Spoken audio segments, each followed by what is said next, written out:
able to ask the speakers questions. I think it's very important that a lot of people have different questions, and it's definitely a very strong piece of value when people can ask those questions, because we don't know what each individual is going through, especially in times like these. So once again, definitely like to thank Chris Scott for being here today. Out of respect, I'm going to ask for everyone to mute their mics while Chris is speaking for the first half. And then after that, we're going to open it up into a Q&A session. And then from there, you can definitely turn on your mics to go ahead and ask questions during that time.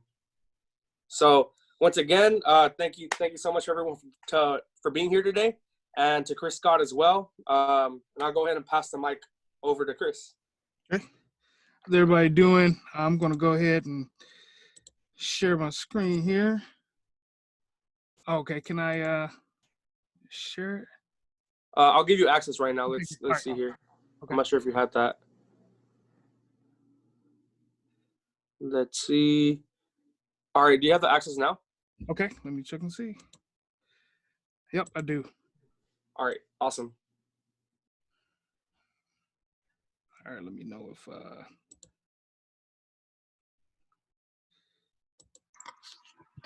everybody see that? Yes, sir. Okay, awesome. How's it going? Thank you, Evolution and Leadership, for allowing me to be here to kind of talk and give some motivation and give some thoughts on leadership and optimism. I know this is a tough time from everybody, but I just appreciate everybody that actually came through. I think this is a valuable series to do every Thursday. I think it adds impact to people when they're looking for motivation or just looking for somebody who has experience in leadership and what their experiences have been to kind of help them through whatever they're going through. So this is all about your mind setting the stage. As Angel mentioned, I'm Chris Scott, I'm the CEO of Positive Solutions. So just a little bit of, who I am. I've been speaking professionally for over 15 years. I have training from some of the top industry experts in terms of personal professional development, like Les Brown, Dale Carnegie, the Franklin Covey Company, John Maxwell, and also had took a certification program from the University of Pennsylvania in their applied positive psychology. Bachelor's in electrical engineering, master's in business administration, master's in automotive engineering as well. So just a few things, just a few housekeeping. I know this is virtual, but throughout the presentation, I have some questions that I like to, ask. And, if you're willing to give feedback, I really appreciate you giving your feedback on the different questions that I asked. If you're not talking, you can mute yourselves as well. And if you have a question, there is going to be a Q&A after the presentation where you can talk and we can just share back and forth. So two of my biggest life moments were playing basketball professionally for a few years. I also ran in the Olympics. I achieved the top speed of 22 miles an hour. So those are really two great milestones in my life. And, how did I manage to do both of those things, right? Training for the Olympics, every day you train for 4 years, right, to make sure you're good enough to compete and get there. Playing basketball professionally, right? You're training, you're with your team, you're in practice and running drills and everything like that. So how did I actually manage to do both of those things? Anybody know, actually? Well, I will tell you how I actually managed to do both of those things simultaneously. I actually have a PS4 and I played 2K20, 2K21. There's an Olympic video game I played here too. So no, I did not play professionally. I am not a runner. Can't run 22 miles per hour. I did play football in high school for like 2 weeks, but that was about it. So no, not Olympian, not a professional basketball player. But today I do want to talk to you about the Collatz conjecture. It's actually a really cool, I think, math problem. So if you start off with positive integers going anywhere from 1 to 9,999, and if the function fn, and you have n over 2, This is just a joke. We're not doing any math today. I'm just playing, everybody. I know it's kind of late, but no, we're not doing math today. But this is actually a list of some of the professional awards that I've won over the years, right? You know, Department of Army Commander's Award, Civilian Service, the Black Engineer of the Year Award was pretty big for me. And I'm blessed to have been able to win these awards, but I wasn't always a professional award winner. Where I am now, I didn't get here overnight. And a lot of people believe that success happens overnight. You know, you look on the internet, you look on social media, you see people in these big houses and big cars, and you see them on TV shows and things like that, but it didn't happen overnight. It took practice, it took failure, it took learning from their mistakes, it took resources, other people, a lot of things for those individuals to get where they are. But failure is a part of success. Everything you do, you're not going to be successful at it the first try. But as long as you learn from those mistakes, whatever failure you had, as long as you learn from that, then and you grow from that, that's where the benefit is. And like I mentioned, I haven't always been in this position. And as a matter of fact, in college, I was diagnosed with depression and anxiety disorder. Mentally, physically, spiritually, my health was bad. I was eating junk food, fried food. I wasn't exercising. I was only getting generally 2 to 3 hours of sleep a night. I was pulling all-nighters. I was just really in bad shape. And I actually was at a point in my life where I had suicidal thoughts. I didn't want to get out of the bed, and I felt this heavy cloud constantly over me every single day. And there are times when I just thought, like, man, if I can just get rid of this feeling, because I was constantly thinking about the future. What if this happened? What if that happened? And what my reaction to those negative events would be. And most all of those never even came to pass, but they played themselves in my mind every single day. And it just made me just miserable. And this is actually one of our transcripts from the winter of 2004. You can see I got a D plus in this one class. I failed this class, C plus. And this study techniques class where I got an A, that was actually the class they put people in right before you got kicked out. And they allowed you to take that class, and they figured it into your GPA to help you to stay enrolled in the university so you didn't actually get kicked out. So after that semester, I was on academic probation still. They almost kicked me out.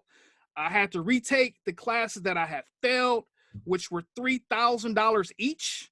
I went to a private school in Michigan, and I was going into this downward spiral over time.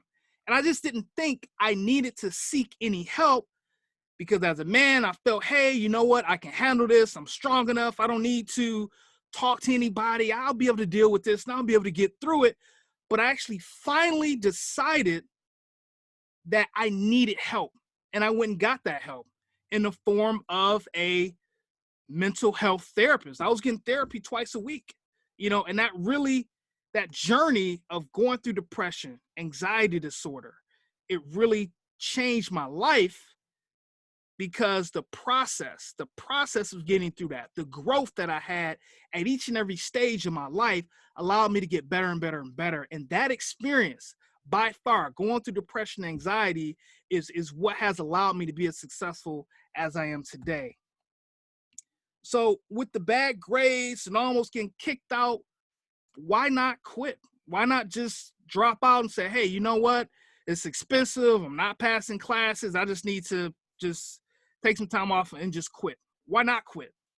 If you're going through a situation where you're just continuously failing over and over, why not just quit? If you're not good at it, can somebody answer me that? Why not just quit and just try something else?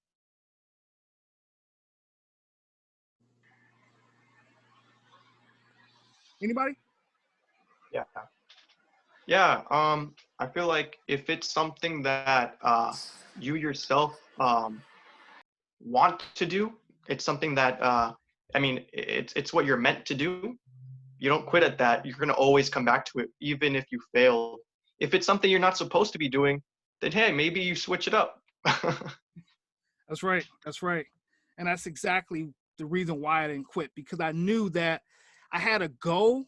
And coming to college, I said I was going to be an electrical engineer. I said that ever since the 7th grade, that I was going to be an electrical engineer. And because I had a couple of obstacles in my life, because I had been through depression, I was flunking out, I knew that I could succeed. So I just didn't quit. So what do you think I did differently from what I was doing, which was the bare minimum, actually? You change your mindset. Yeah, I was gonna say the same thing. You change your mindset and you change your plan. That's exactly one of the main things that I did. I started going to mental health therapy, which definitely helped my mindset develop better study techniques, because all through K through 12, I was getting all A's and B's and I didn't really have to study. But going into engineering and college, you have to have study techniques. And I developed those, and I went to tutoring.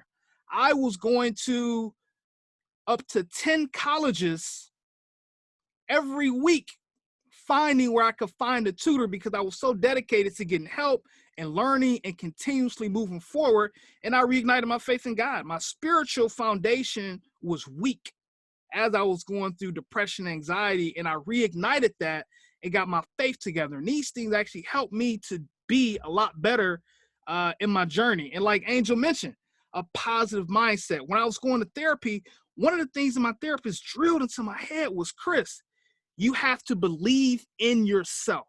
You have to believe it. If you don't believe it, you won't be able to move forward. If you don't believe it, you won't be able to pass your classes. So you need a positive mindset. So we went through different techniques of having a positive mindset, like positive affirmations, like looking at things from a certain perspective.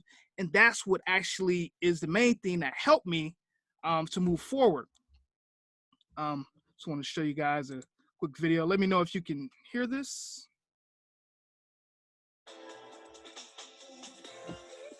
Yes. Okay, awesome. Yeah, I'm able to hear it, but I can't see the screen. Oh, you for cannot? the video. I'm sorry. Let me share this part of the screen. Sorry about that.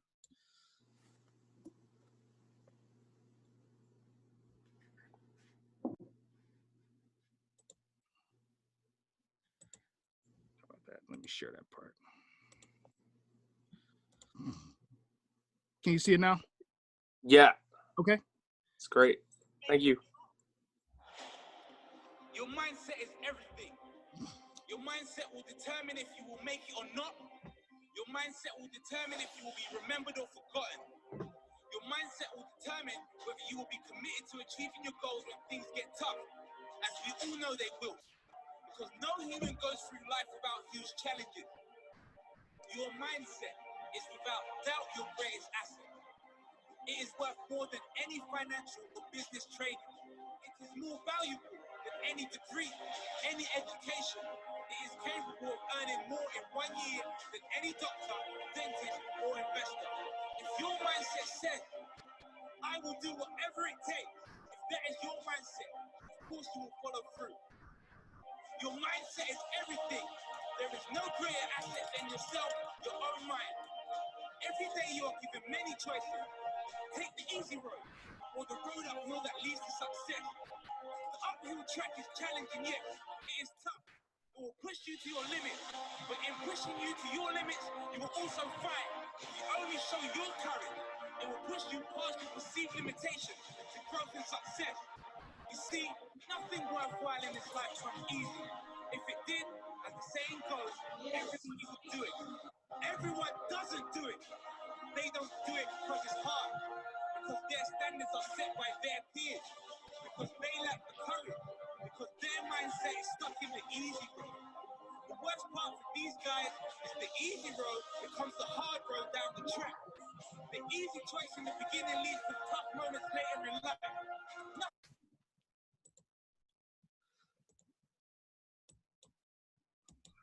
Here we go. All right.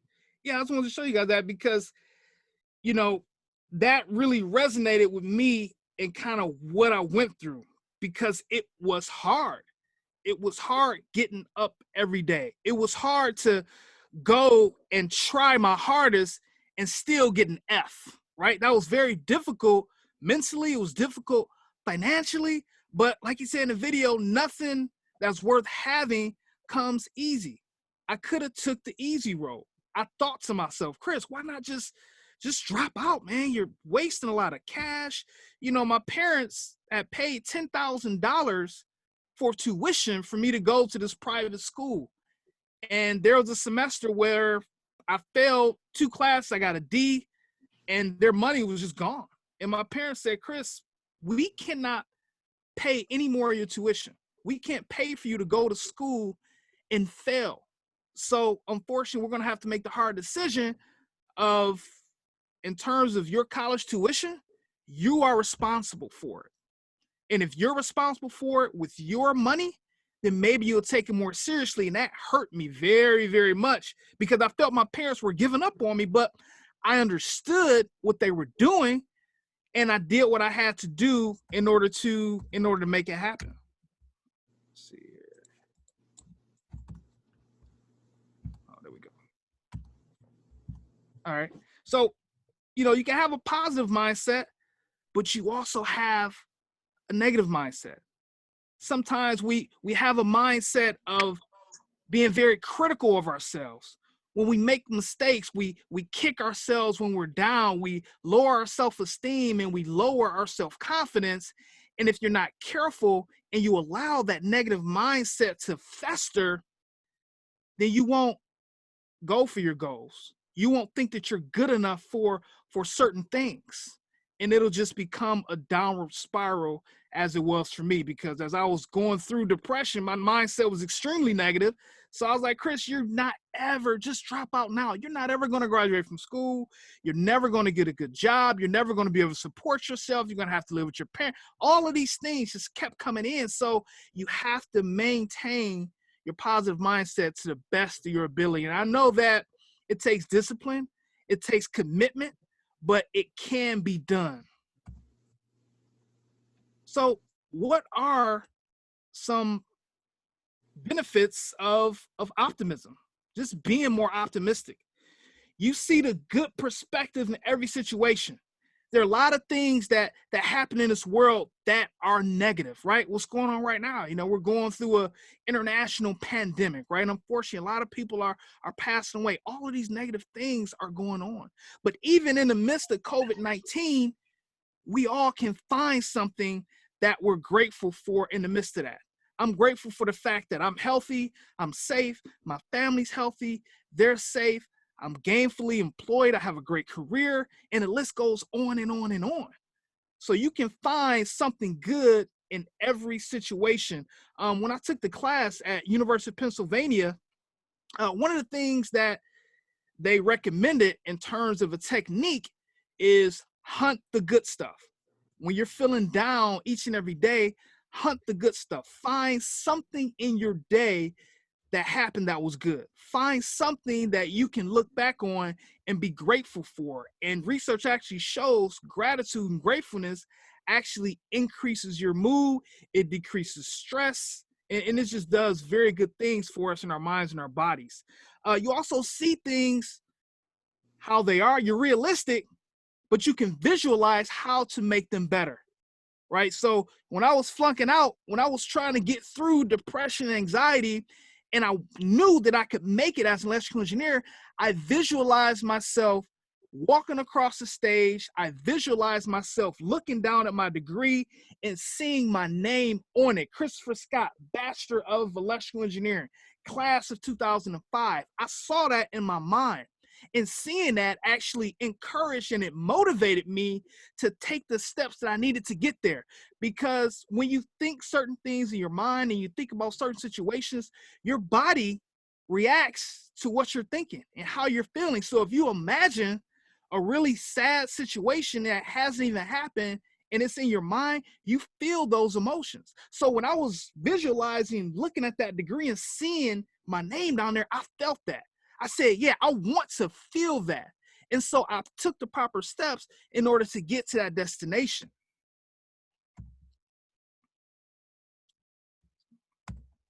All right. Sorry, computer seems to be, can everybody see the screen? Yes. Yes. Yeah. Says optimism. Okay, great. Okay. Yeah. So, in our benefits to being more optimistic, you see failure as a start to something great. Everybody has failed. I don't care who they are. Steve Jobs co-founded Apple. There's a period of time when the board of directors at Apple, they fired him because they didn't feel he was innovative enough. Excuse me, they didn't feel that he was taking the company in the right direction. That sent him into a downward spiral, and he actually went through depression. But in his time being away from Apple, he co-founded Pixar Studios. Everybody's heard of Pixar Studios, right? Yeah, Steve Jobs co-founded and helped to fund Pixar Studios, which is a huge conglomerate of an animation company now, and Apple hired him back. So during that time, Steve Jobs was really thinking about, okay, well, you know what? How can I be better, right? Okay, they fired me, but I'm not going to quit. I'm going to be better than ever. And so after he co-founded Pixar and Apple started to see like, wow, this is a really great company, you know, so maybe he's more innovative than we thought. They brought him back. And then when they brought him back, you started to see Apple jump into this huge company. So they were famous for the PC, but then when Steve Jobs came back, you saw the iPod, you saw the iPad, you saw the iPhone, you saw all of these different devices that has now made Apple into a $1 trillion company, one of the most valuable companies on earth, right? And also with optimism, you're more expansive. You see more possibilities in the things that you can do, right? So right now, as an entrepreneur, I'm thinking of my vision of what I have for the company, the lives that I can impact, and it's limitless. But when you have a pessimistic mindset, you're limited to how far you can think because you're constantly being critical and you don't believe that you can achieve a lot more. It's kind of like you have a block in your brain when you think negative all the time. There's also health benefits. Studies have shown that people who are more optimistic, they have lower stress levels. They're not as depressed. They're healthier. And it's contagious. I don't know about you, but I love being around people who are motivating, people who are encouraging, people who just give off that good energy. And I'm sure with Evolution of Leadership, you work with each other because you feed off of each other's energy, you feed off of each other's vision. So it's very important to be around people where their positive energy is contagious. And with pessimism, you get the complete opposite results. And so that leads me into two of my core leadership philosophies, which is leading with optimism and servant leadership. Quick video I want you guys to watch. Okay. Let me want to share a quick video with you.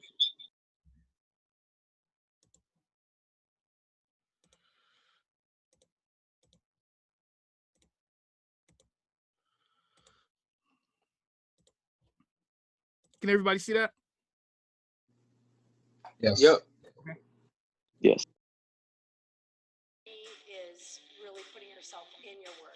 I created this website called Vogue Studios.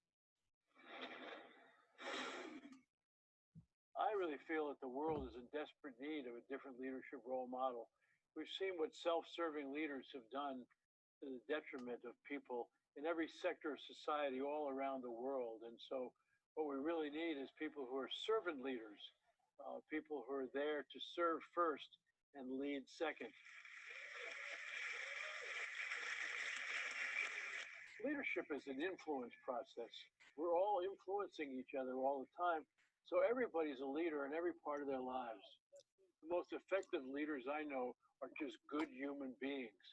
They care about people. They listen more than they talk. They want to help people win. That's about caring, and it's about your heart. There's three key aspects of being a leader, being a manager. One is clear goals. All good performance starts with clear goals. And so people around you, if you want to make a difference in their lives, they need to know what they're trying to accomplish. Second, once the goals are clear, you ought to wander around and see if you can catch them doing something right, and give them a 1 minute praising, acknowledging what they've done, Tell them how you feel about what they've done, how it's impacted you, and that's really important. And then if their performance isn't going exactly the way you both wanted, you give what we call now a 1 minute redirect. So to say, gee, I'm observing your performance here, and I don't think it's as good as we thought it would be. Do you agree? And they usually will, because you're not there to punish them. And then you say, what can I do to help you get back on track? One of the important things about being an effective leader is to enter your day slowly with some sense of intent and think about what's on my schedule today. How do I want to be seen today? And then at the end of the day, put praisings in your journal. What did you do today that you feel really good about? And then redirections. What did you do that you'd love to replay? And that'll maybe set a goal for you the next day. I think a good manager is more intentional in their behavior, not caught in the rat race. And the problem with the rat race is even if you win it, you're still a rat. I like to look at it as the difference between success and significance. Oh, here we go.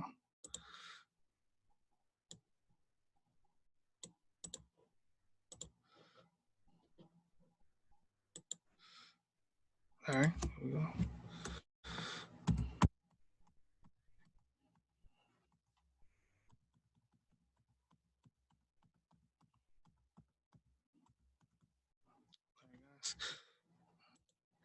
So, what did you take away from that video? Anybody?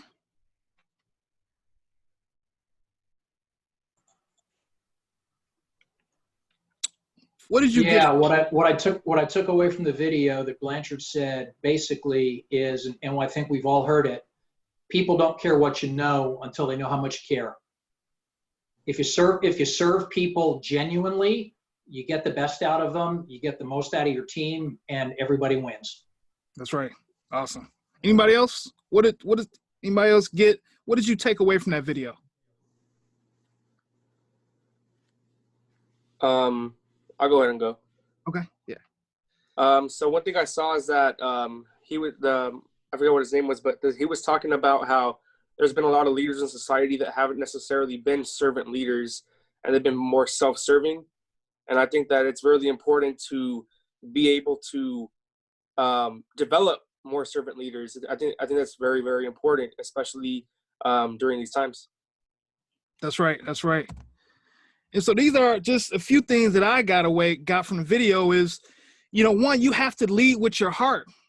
And when you lead with your heart, you're an empathetic listener. You empathize with people. You genuinely want to help people. You want to see them do well. And it's not about the bottom line for the company. It's about this person as an individual working together as a team to see the company move forward. And it's not about you, it's about them. That's how you lead with your heart. And you're there to impact people in a positive way. Authoritative leaders, people don't really like them, where it's just like, hey, you know what?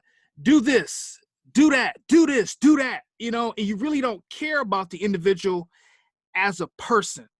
And one of the other things is that you need to know people outside of their titles. You don't just need to know that this person is an engineer or this person is a business analyst. You need to know something more about them, right? So you don't have to know everything about their lives and what time they got home and what TV show they watched and what they ate for dinner, but you need to know a little bit of additional information. You need to know what this person likes to be rewarded as, right? What type of compensation do they like? What frustrates them? What motivates them? A good leader knows the people on their team. And you could even put this into your personal life, right? With family. What motivates certain family members, right? What frustrates them? And that will lead you into the certain discussions that you can have and be able to cultivate those relationships in a good way. And servant leaders need vision and goals. They serve first, right? It's about the individual. It's not about them, but you still need to be able to lead, and you need to know where the company is going. What goals do you have for the organization? Where do you see it at next year, 5 years, 10 years? Once you are retired or you went to another company, what legacy do you want to leave? So this is the UGV, which is Unmanned Ground Vehicle Interoperability Profile. This was my first major project working in the federal government in robotics as a leader. And this was a huge project. It was the first of its kind for the Department of Defense. And just, to put it simply, we were building a document where soldiers would be able to swap out different robotic parts. So for instance, if I had a PlayStation, I could put an Xbox controller in there and play whatever game I want to play, and it works seamlessly. And we look to do that with robots. This is my first major leadership role. I led a team of over 100 people nationwide. There were some government people. There were people that were in academia. There were private industry engineers. And with that, there were many different personalities. There were many different egos. And I got to admit, at times it was very frustrating, right? Because you have different deadlines that you have to meet, and people are being responsible for different aspects of the projects. But with this, I serve the individuals. I was available. I set up different roles for people to be leads in different areas, and I managed the entire project. And the project ended up going well, but only because people felt that I was a servant leader. They felt that I listened to them. They felt that I cared about them, so much so that even when I left that organization and went to work somewhere else, the leaders of that organization would see me out and about and they'd say, wow, Chris, people are really still talking about you in that leadership role that you were in, how great of a communicator you were, they felt you really cared about them. So being a servant leader, you want to have a lasting positive impact on the people who you serve. So this is an actual quote from somebody who worked on one of the teams that I manage. He said, Chris, this is ridiculous. First, I was asked to do all of this other stuff, and now the upper leadership wants me to do this. I'm just not going to do it. He was upset because this was a very high-pressure environment. We had a project we were working on, and it had high visibility up to Congress and the Pentagon. And, he was the subject matter expert, and he felt that he was being overloaded. So what do you think I did in this situation as a servant leader? What do you think I said to him? You encouraged him, right? You pushed him to take it, right? I mean. Yep. Actually, I told him, first of all, I listened to him, right? I didn't try to overtalk him or anything. I listened to him, and he was a well-respected person on the team. And I said, Dan, I understand where you're coming from. I know that this has been a very stressful time. I've asked a lot out of you on the team, but I appreciate the work that you have been doing. This is something that's very important, that's going to have visibility all the way up to the Pentagon. Dan, I really need you to push for me this time. And you know what? Put this as your number one priority. And all of the other work that you were working on where you felt that you were overloaded, I will take the heat for any issues with whatever is not done. And I will work to make sure I develop a strategy to make sure nothing falls by the wayside. And I just want you to focus on this here. And Dan appreciated that because I went to bat for him. I said, hey, I know you're overworked, but by the way, I need you to do this. Just focus on this one thing. Everything else for right now, I'll take it off your plate and I'll take whatever heat there is that comes up. And he appreciated that. So I was able to empathize with him, understand where he was coming from, encourage him, say how great of a job he was doing, and also go to bat for him and said that I would take up for him for whatever work is not done because he's doing something I asked him to do as a priority. So I don't know if you've all seen this article. They're the CEO. His name is Sheldon Yellen. He's the CEO of Belfor Holdings, which is a multi-billion-dollar restoration company. And every year he hand writes himself, not an assistant or any other leaders, 8,000 birthday cards every single year. He does this, right? This guy is the CEO of a multi-billion-dollar company, and he takes his time to write over 8,000 cards a year, right? And you know how many meetings he's probably in, and partnership meetings, investor meetings, but this is important to him so that he can let his employees know that he appreciates them on an individual level, that he values them as employees to just tell them, hey, happy birthday. And it's not just an email. It's not just a card I have my assistant, right? I'm taking time to do this on my own, and it pays dividends. Belfort Holdings has a lot of happy employees because they're happy with his leadership, because he's a servant leader. He appreciates his employees. All right. Why does that? Let me go to the next screen. Sorry about that.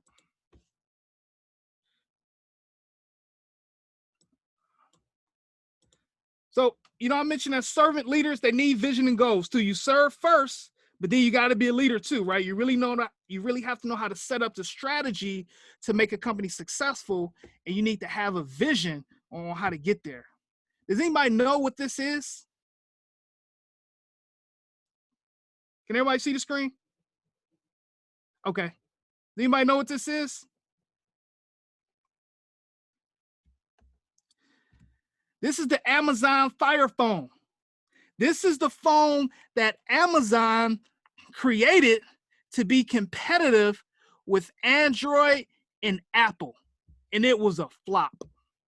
So even though you're a servant leader, you have to serve your employee base, and you have to develop them, and you have to trust them in order to do a good job, and trust that they're going to come to you when they need your guidance and when they need you to help them along the way when developing a product or whatever the main priority is in the business, right?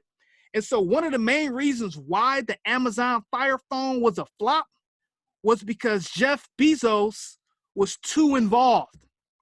He wanted to be involved in the design. He wanted to be involved on the native apps that came on the phone.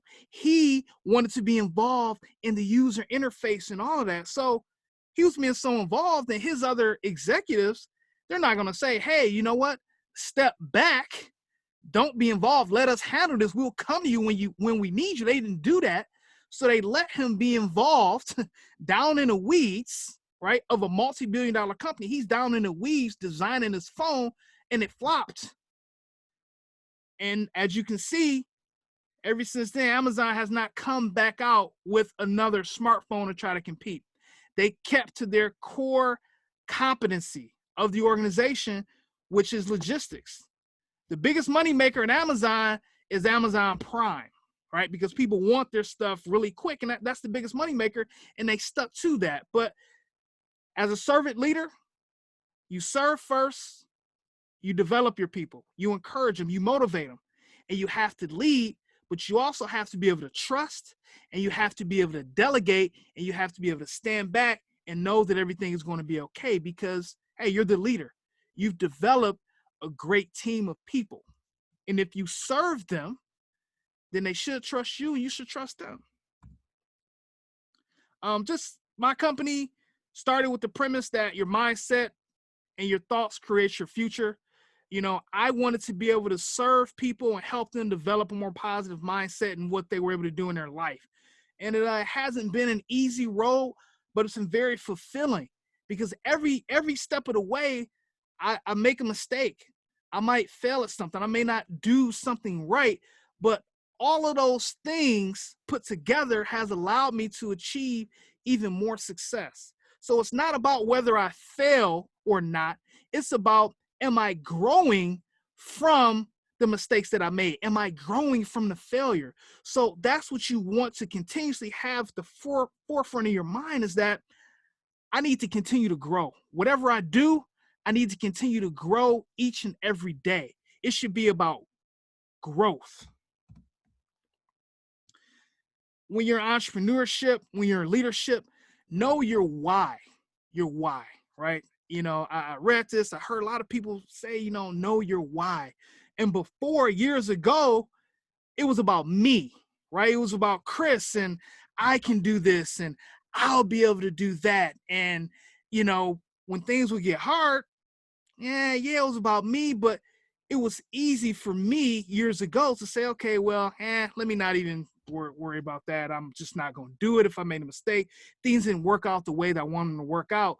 But now my why is stronger. It's not about me. It's about the people who I can impact. It's about the people who I don't even know that can hear a motivational word from me and apply it to their lives and be able to reach their goals. It's about my family. It's about my kids, the legacy that I'm going to leave in this world. You know, also be a servant leader. You'll go further in your relationships, your career, your business. Lead with optimism. You can find a good perspective in whatever situation you're going through and do your best to maintain a positive mindset in all you do, and be realistic about your situation, because it's not a fairy tale, right? If something bad happens, you have to accept that, but you don't have to think negatively about that every single day. You got to start somewhere, right? You have to start somewhere with whatever you do. Give yourself grace when you make mistakes. You're human. You're not going to do everything perfect ever. You're never going to be perfect. I know that might sound, like, oh, I'm degenerating you, but I'm not. As humans, we're prone to make mistakes. It's a part of being a human being. So when you do, give yourself grace to make those mistakes and be able to learn from them. Leadership and entrepreneurship are learned. Nobody is born knowing how to be a great leader. Nobody is born and they're 2 weeks old and they know how to run a multi-billion-dollar business. These things are learned, and you'll never know everything about it. You just have to, like I said before, continue to grow and get better over time and realize that you will never know everything about anything, right? It will never happen. And in the past, I thought that I needed to know everything. I tried to know everything. There are a couple other businesses that I wanted to start. And before I even formed the businesses with the state and the federal government, I was trying to read all of these different books and learn how to do all of these different things instead of realizing, like, hey, Chris, you're not going to know everything. Start somewhere, learn and grow as you go. So this is my my contact information if you want to get in contact with me. Also, this is I actually wanted to tell you, I know there may be some college students on here. I developed an ebook and a seminar to help students who are failing academically, because I did horribly in college at one point, but I was able to turn that around and develop techniques in order to be academically successful, to the point where my MBA and my master's in engineering, I was able to graduate in the top 1% of my class each time. So if you know anybody at the university or any body in corporate even who would like to contact me, I teach about emotionally intelligent leadership, college academic success strategies, and positive thinking as well. And just thank you very much for your time. Woo, that was so awesome. Thank you. Wow. Thank you. Wow. Thank you so much. Chris. No problem. Thank you. Thank you for having me. Awesome. So thank you so much, Chris, for speaking on that. I think you had so many great points to talk about, especially a lot of golden nuggets there. So I did want to tell everyone, we're going to have a 10-minute intermission break, and then we'll be coming back to open up the Q&A session. So, yeah, and really quick, if you, I know a couple people here are probably here from LinkedIn. So thank you for everyone who has hopped in, who has not been here before. If you do want to get invited to these events on a weekly basis, please do drop your emails in the chat, and then we'll go ahead and add you to an email list to continue to update you all. And also, Chris, I think that it'll be awesome, like maybe towards the end of the event, to put your contact information again up there. Yes. I think that'll be awesome. Okay. But yeah, let's go ahead and get to this, the intermission break. Let's go ahead and get some water, a little bit of food or something. Sounds good. Awesome. See y'all soon.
Hey, Joanna, you just joined, so I wanted to let you know that we are in a 10-minute break currently. We'll be back shortly in about 7 minutes.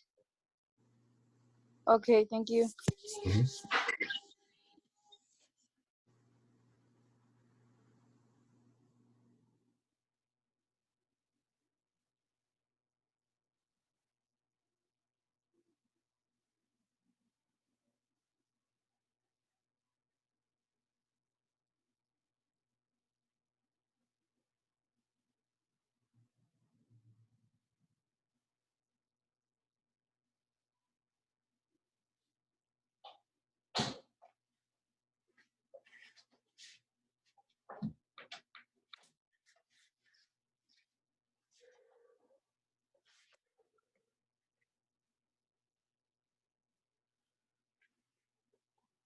How's everybody doing? I'm doing good, and you? Nice, doing well as well. Been super excited. Where are you guys all from? So the Evolution and Leadership team, we're from California.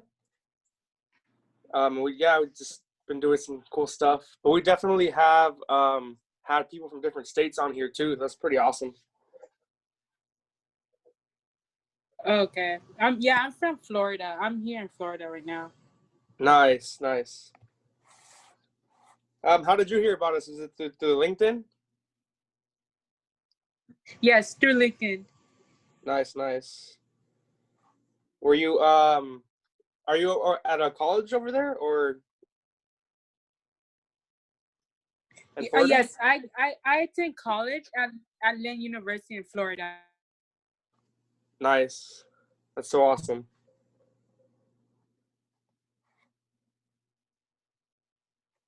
Yep. And I'm a sophomore there.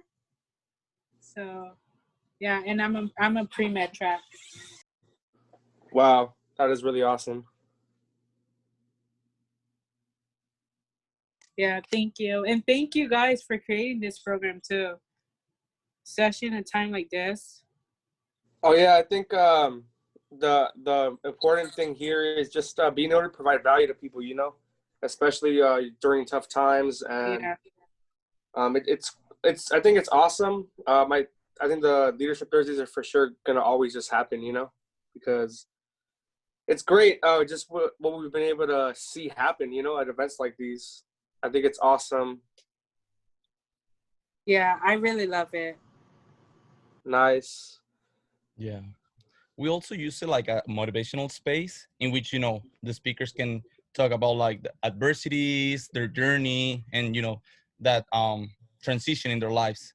So you can, if you have like having some issues or, some battles, you can see how they react into these kind of situations and how they overcome it. So you have, that feeling of motivation.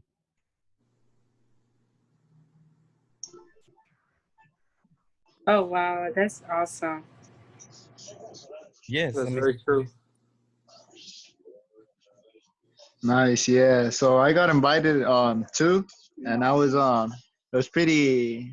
I mean, to be honest, when I usually I don't get invited too much to many things, but like so I was like when I saw Richard was the one that invited me. When I saw this, I was like I'm kind of iffy. Like if I feel like there's always like I think there's always an intention behind something. So I was like, huh. But I mean, I joined and as soon as I joined it, like how you were saying that the point you know during just to let the information out, this I think it's good for anyone to know. Yeah. The bad thing, Yeah, I I mean, invite you a little late. Sorry, bro. yeah, no, it's fine. It's pretty much yeah. I just liked how pretty much the guy was just giving us all this info, because I mean, at least on what I heard, he was in a pretty high positions, so just him giving some info back to people he doesn't even know. It just it just people consider that. Yeah, Brody. And here you also learn, like, as you can see a little, some leadership advices and how they, overcome these adversities and they become leaders. Some leadership skills, really important. This is something that we want to show from other perspectives, and from our own. Yeah. Okay. Thanks. Thank you. Yeah, my brother. Yeah, Joseph and Richard's a good guy too, bro. Definitely glad that he brought you on board. But yeah, we just host these every Thursday, and we get a variety of speakers. So people from different industries, some people who are entrepreneurs and business minded, others who had a great time in their careers, and it's all about providing value to the people, you know, because at the end of the day, there are people out there that do want to help others, and it's about being able to pretty much find where both of those meet, because there's people out here who are also looking for mentorship and guidance, and being able to bring people who want to provide those kind of services is awesome, I think. Yeah. As Angel mentioned, it's many people that want to help others, but they really don't know how, you know? So this is a good panel in which we all can talk, we all can have this beautiful diversity, and we can share, you know? We also learn, we have that knowledge. So it's amazing, guys. Yes, I love that. I love the diversity. I embrace it a lot too, especially on the campus like the university I attend at right now. The diversity is such a huge part of that university. That's wow, nice. what, You go? that's at University of Florida? Len University. Nice. That's so awesome. Yeah, I see Alan Frankel's actually on here too. He's going to be one of the future speakers as well. So very excited for him too.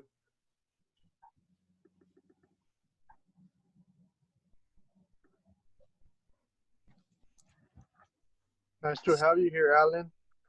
Hey, good to see you guys. Looking forward to participating. I really enjoyed Chris so far. Oh yeah. Yeah, he definitely brought the fire for sure. I was like, wow, feeling motivated through just hearing him speak. It was great. Yeah. Well, you can learn so much from everybody's experiences, you know, and in some way relate theirs to your situation. Oh yeah. That's very, very true.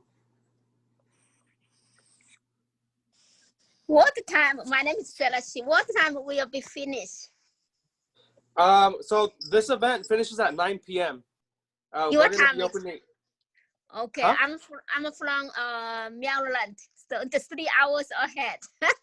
Oh wow! So it's gonna be at midnight over there, huh? Yeah, so maybe I will leave early. Yeah, it's okay. No, there's no worries. Yeah, thank you so much for me. So it was motivation speech. Awesome. I'm glad this event definitely helps. You know, it's awesome. Yes.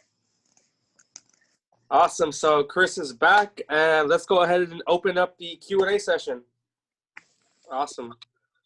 Thank you. All right, so let's get settled in really quick. Does anyone have a question they want to ask first? Yeah. Well, for starters, Chris, it was beautiful, everything that you said.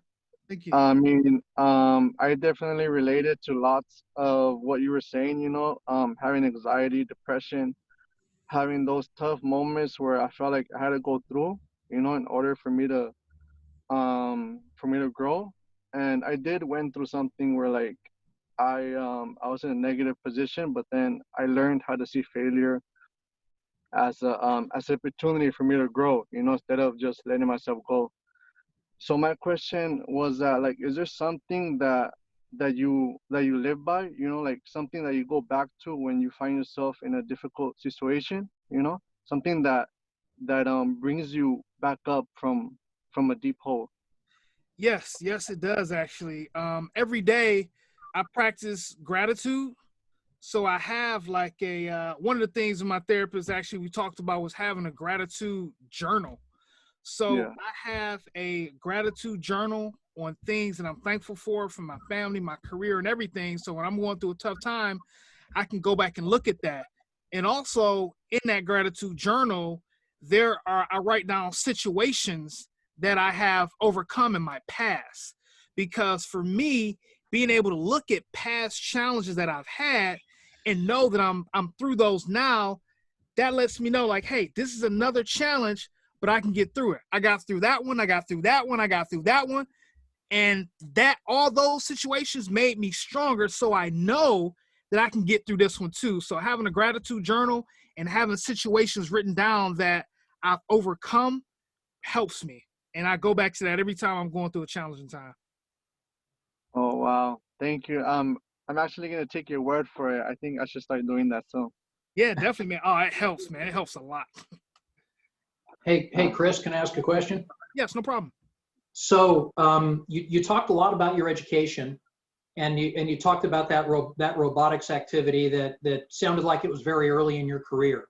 Yes. I'm an engineer by degree also. Can you talk a little bit about how you felt coming out of school, how smart you thought you were, and how did the real business world kind of hit you in the face?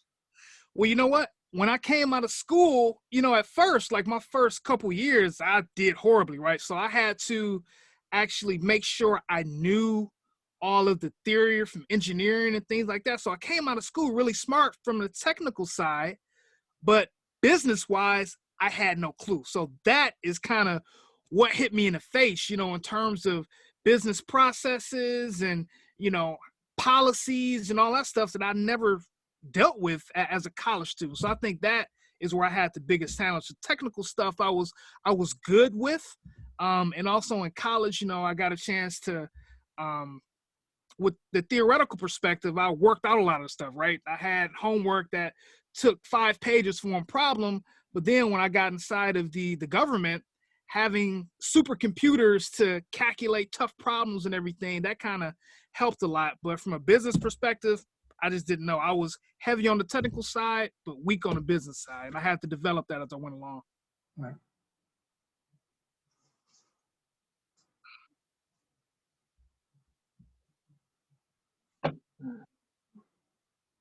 Wow, that was awesome. Anyone have any other questions? Don't all come at once. Yeah, adding on to what was said, essentially, like I know that engineering was different from business, but from your experience transitioning, were you still able to take management of people? Was that still kind of like available to you, or was that like very much business? How was that experience for you? Okay, now you're talking about the transition of being like a technical engineer versus being not so technical and being able to lead a team? Yeah, like because like I understand like when dealing with engineering, like it can be a little bit like technical, like you're saying, like very little robotic. You find engineers are very logical, and I know that sometimes when you deal with like logic, it's kind of hard to lead because like leading from your heart, it's like, wait, but that's not what I usually like. I'm like, wait, okay, like what it's very much like A plus B, like, and that's what we're used to. I come from a engineering background myself, so I'm just like, what's your experience been too? Yes, you know what? That was very challenging for me because my mind is extremely analytical, and I usually do think in logic, right? 1 + 1 = 2, A plus B next to C, and that was hard for me going into a position where I had to lead a team. And one of the challenges was for me is that I wanted to be down in the weeds with the technical stuff. I wanted to solve all of the problems instead of letting my team solve the problems and just come to me for guidance with solving the problems, right? And I had to actually pull back from that. And I had a really good team, so they saw that. So they only came to me for, maybe guidance with something strategically or something like that, not necessarily a technical problem. And I had to take a step away from that because I realized, like, hey, I'm here to guide the team. I'm not here to solve engineering problems and design problems. I'm here to give guidance and motivate my team and lead them to do it. So I think that was the biggest challenge for me, is not trying to solve all of the technical problems that the team had. Yeah, I could definitely relate for that. Kind of the engineering mindset, right? That's right. Wow, that's awesome. Now that we're into this topic, and I'm thinking a lot about attachment, right? Because since you were logically attached to wanting to find all the problems, right, and solving them. How did you kind of remove yourself from that mindset, from attaching? I know it must have been difficult, because it was like doing something completely different, but what made that kind of easier? I'm actually pretty curious. Right. Okay. Well, you know what? For me, what made it easier is, for one, you know, when some of my team members would come and they would like ask me a question and they wanted some guidance, they didn't want me to solve it. So they actually started to say, like, Chris, I just wanted, you gave me that answer, but, I'm gonna go ahead and work the problem. I'll finish designing it. So once my team kind of made it more visual to me that I was doing their work for them and they didn't want me to, I said, okay, it's time for me to kind of step back. And it didn't happen overnight. It definitely took some time. And I didn't do it alone either. I actually I took some leadership courses and learning how to be a better leader. And that helped as well, knowing how to lead people and knowing how to step back, developing trust, being able to delegate as well, because as a technical engineer, I was in charge of solving a problem and it was delegated to me. So when I got in a position of having to delegate, I didn't want to let go, right? I just wanted to hold on to it. So, taking those leadership courses, listening to my team when they would tell me like, hey, Chris, you gave me, guidance on that. I'll take it from here. If I need you, I'll come back to you. It was almost like I wasn't intending to be a micromanager, but in a sense, I became, to a certain extent, a micromanager. Nobody likes micromanagers, right? So I definitely learned from that and got past that through training and through self-awareness and feedback from my team. Wow. That's awesome. Very good. I heard a lot of listen to your team. Yeah. Definitely. Okay. Yeah, I'm still like, okay, so it was a bit of like pretty much being able to reflect off of what your team was giving you feedback on, as well as was it a mentor, or was it just like a program that you were learning from? Actually, both. I did have a mentor in the organization, and I also took different professional development courses in leadership and learning how to lead. And specifically, the ones that were the most beneficial to me were the courses on emotionally intelligent leadership.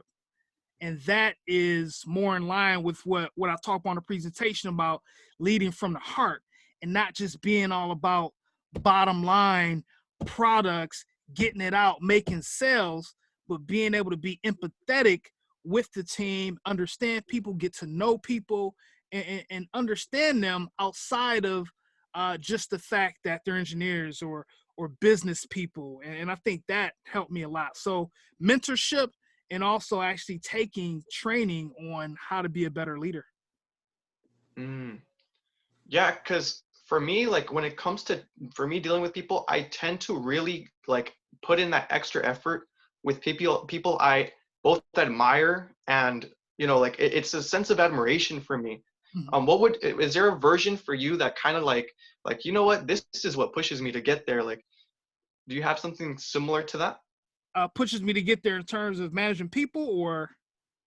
Yeah, pretty much, like because like for me, it's like it's easy for me to spend extra time with people where I'm like, you know what, man, like, let's do it. Let's, like I kind of have that approach.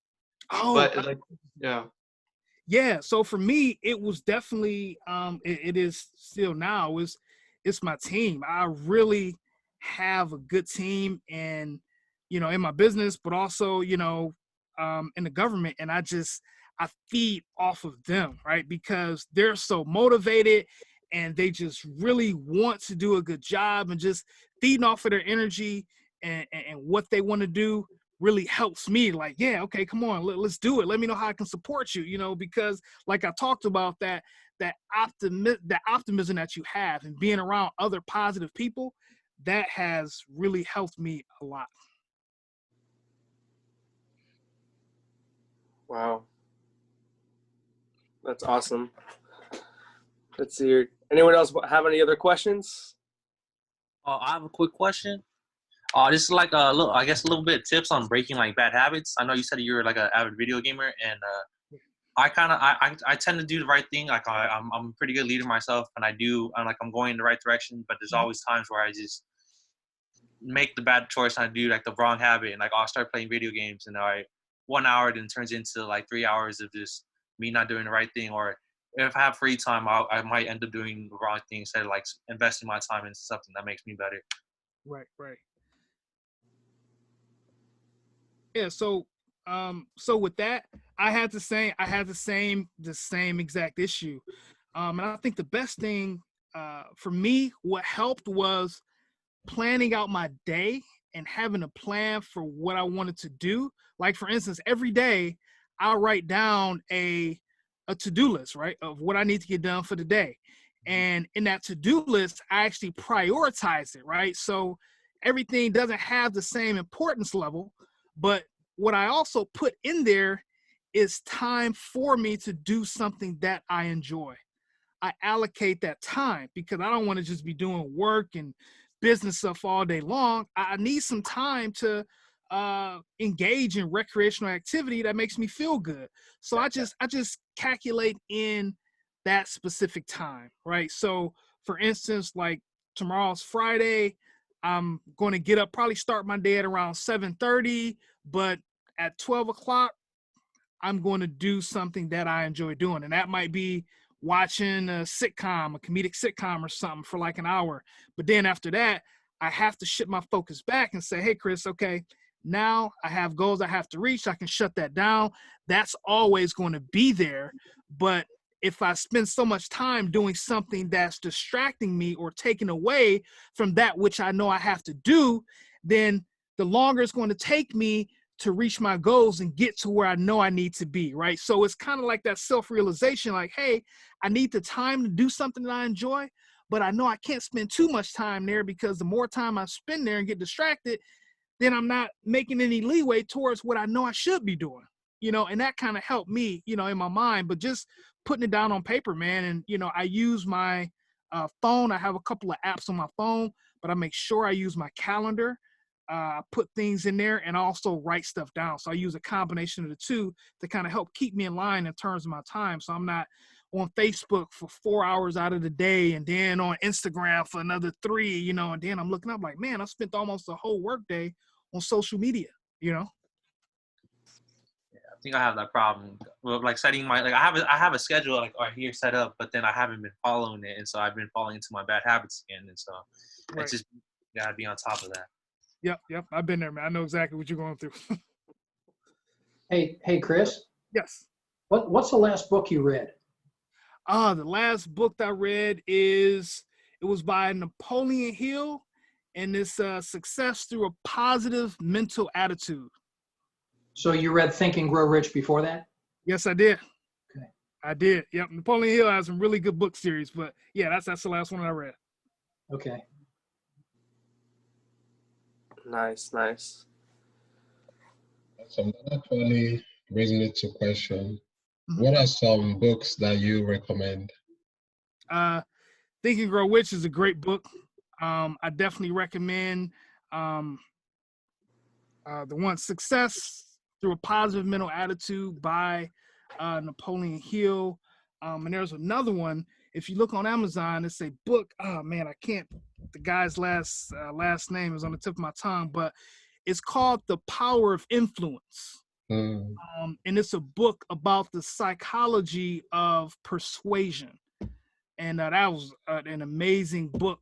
Actually, the CEO of Shopify had recommended it in the article that I read, and I actually got the book. I'm like, man, this is awesome. So, and it helps like in relationships, it helps in business, your career, things like that. So those are several good books that I definitely would recommend. Nice. Thank you. No problem. Wow. That's some good stuff. Let me see. I thought I had a question. Oh yeah, I had a question in regards to your entrepreneurship ventures, actually. Yes. So what leadership qualities? I know you touched a lot on servant leadership, and I think it's really great. But I was wondering what leadership qualities really helped you develop your business. Yeah. Okay, that's good. One of the top leadership qualities that helped me develop my business was communication. Man, I'm telling you, communication is huge in everything that I do in business. But when you're communicating, you know, it's a two-way street, right? You need to be able to say what you need to say to somebody. They need to be able to interpret it the way that you want them to interpret it, and then give you whatever feedback that you need. So being able to communicate with people like mentors that I have in business, but also being able to communicate to my clients, to people who count on me for their services. You know, also I mentioned emotionally intelligent leadership. So emotional intelligence, you know, that's something that is huge for me, because it allows me to kind of step away from the theoretical aspect of business, project management and strategy, and those things are important. But in entrepreneurship, it's about relationships. You know, it's about relationships with people, you know, so you can form partnerships. It's about the relationships that you have with your clients. So I think those are two of the big ones: communication and emotional intelligence to build those relationships. Awesome. I actually, just a quick follow-up question. Since you mentioned emotional intelligence, I'm not 100% sure everyone's familiar with the term. But I was going to ask if you could explain that just a little bit. Okay. So emotional intelligence is being able to, in a nutshell, be aware of who you are as a person, being able to be aware of who somebody else is as a person, right? The things that makes them tick, the things that makes them angry, the things that makes them frustrated, and also being aware of the environment that you're in. So those three pillars are three of the top concepts of emotional intelligence. And through that, you know, if you know who you are, you're aware of, you know, what makes you angry, Angel, right? The things that make you happy, you know, you can communicate that to other people, and they can treat you a certain way. They can interact with you a certain way. And you knowing something about somebody else, whether it's somebody in your family or somebody who you have a business partnership with, and it lets you interact with them in a certain way, like the people who run Evolution and Leadership. You know certain things about each other outside of CEO, CFO, COO, and that kind of sets the stage for your interactions in order to run the business the right way, right? So those are the three pillars of emotional leadership. Knowing yourself, knowing other people, you know, outside of just their titles, but actually knowing them as a person and what kind of makes them tick, and knowing your environment, right? Knowing how to act and behave in certain environments. Awesome. Thank you, Alan. See you later. Yeah, thanks for coming, Alan. See you at your speech. Awesome. I definitely want to open it up to people who haven't asked a question yet. But I'll just go ahead and ask for a couple names. So Joanna, Gloria, I see Sarah. Oh, I see Vidi's unmuted. That's awesome. Julian, Christopher. Go ahead. I came in after the presentation, so I don't know if you want to, if a recap or something. But what I've been like hearing, it seemed like it was very motivational, inspirational, and I want to like just like a recap of what you had probably said, because I came after class, so I missed the whole presentation. Oh no, that's okay. So I just talked about primarily my experiences of the challenges that I went through. You know, now, you know, I'm blessed to be successful and have won, you know, local, state, national awards, and have multiple degrees and everything, but I haven't always been there, right? I went through some heavy challenges early on, like in college. I talked about how I almost got kicked out because I was going through depression and I had anxiety disorder, to being able to get through that through a foundation of having a positive mindset. So the presentation was focused on having a positive mindset and allowing that to guide you through what you do, and the fact that success doesn't come overnight and you're going to fail, but you got to give yourself some grace. And when you make mistakes, to be able to move forward, because you're never going to be perfect. You're human. So if you fail, you make a mistake, give yourself grace, learn from it, and continue to move forward. And life is all about growth. As long as you continue to grow and get better and better and better, that's what you should aim for.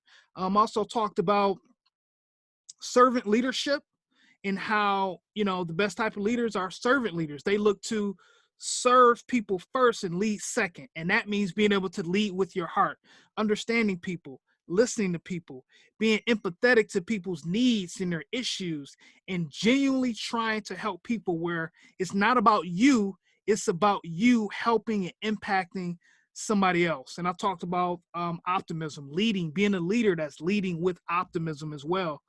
Being able to have that positive mindset, letting that guide you in your relationships, in your career, and in your business as well. Okay. That I felt motivated right now, but I was gonna say like, how you had mentioned about like the failures, like what, at times, like when you're failing, like how do you get up from that from many attempts of failing? Like how do you uplift yourself from being down to go to like being positive? Like for me, I find it kind of hard to motivate myself after like failing, like passing like after failing a test. Like I'm like, oh man, like how, like I don't know, I find it hard for me to motivate myself after that. Yeah, like, how do you insight or something? It is challenging, and I'll tell you how I was able to motivate myself, because I failed a lot of tests in college. I had to take multiple classes over, unfortunately, but the way I was able to motivate myself from that failure is to realize and believe in myself that I could do better, but not only thinking that I could do better, kind of stepping back and saying, okay, well, I failed this test. Why did I fail it? Actually doing some self-reflection to figure out, why did I fail this test? And okay, writing down those reasons or thinking about those reasons, saying, okay, now what strategy do I have in order to make it so that I don't fail again? With me, my thing was I procrastinated too much. I waited until the last minute to do assignments. I waited until the last minute to study for a test. And, I was pulling all-nighters. So mentally, I just wasn't there, and also I wasn't studying the right way. So I developed better studying techniques, but also realized that at first, the other college students, they thought they were too good to go to tutoring, right? I'm in college. Yeah, I don't need no tutoring. I'll just figure this out on my own. I'll get an extra book in that. But the university has like student success centers.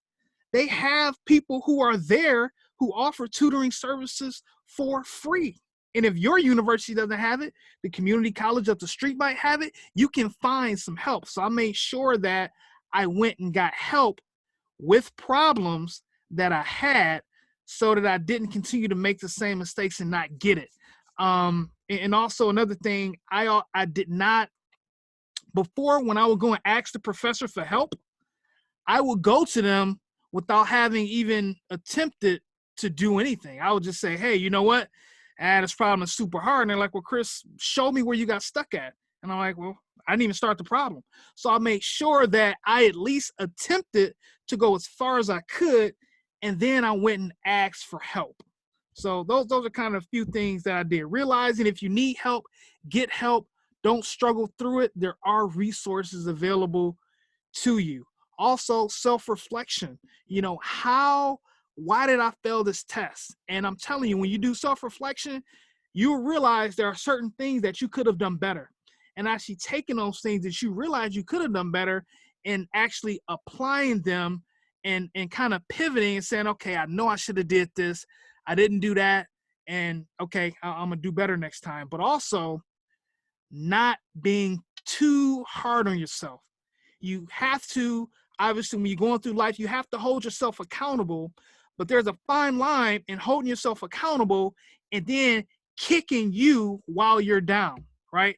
Telling yourself, oh man, I'm so stupid, man. How didn't I understand that? Oh, I'm so dumb. Dang it, I just can't get it. And just saying all of these things negatively about who you are. You know, you need to be able to encourage yourself and hold yourself accountable. But like I said before, give yourself grace. You're not going to be perfect. Learn from your mistakes and move on. But you have to be your number one cheerleader, not your number one degenerator. That's very true. That was really phenomenal. Yeah, no problem, man.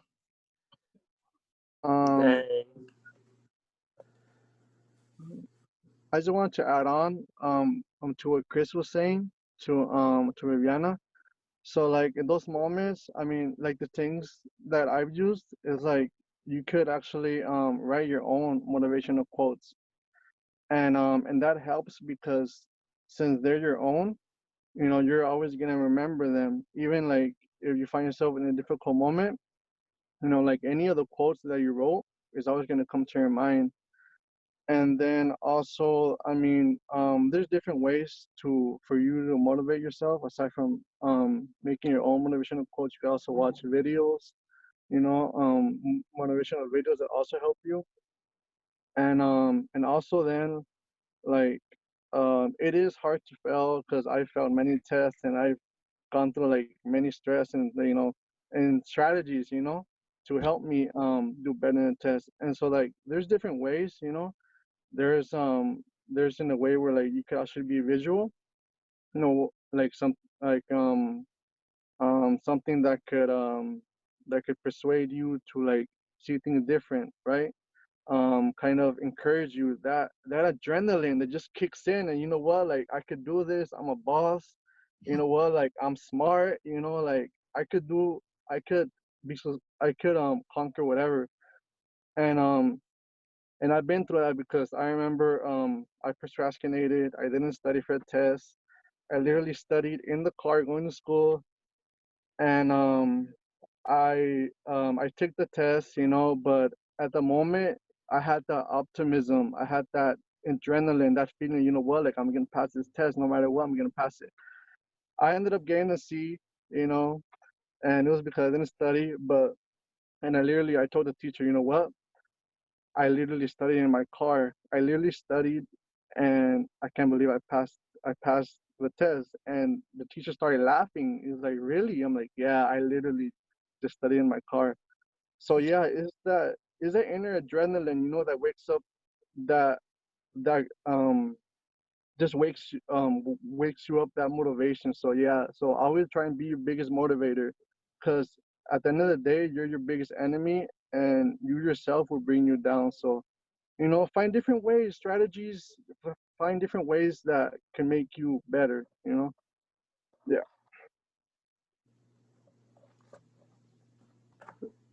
Awesome. Totally agree. Yeah. Let me see here.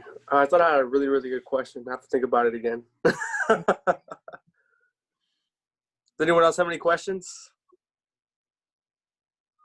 Me, of course. Awesome. VD. So first of all, I am so I'm so glad that you share your story because I personally connect a lot to it. And well, as of right now, as a 21st-year-old, it hasn't been an easy life for me in any sort of way, but it has its, you know, it has its peaks, it has its beautiful moments.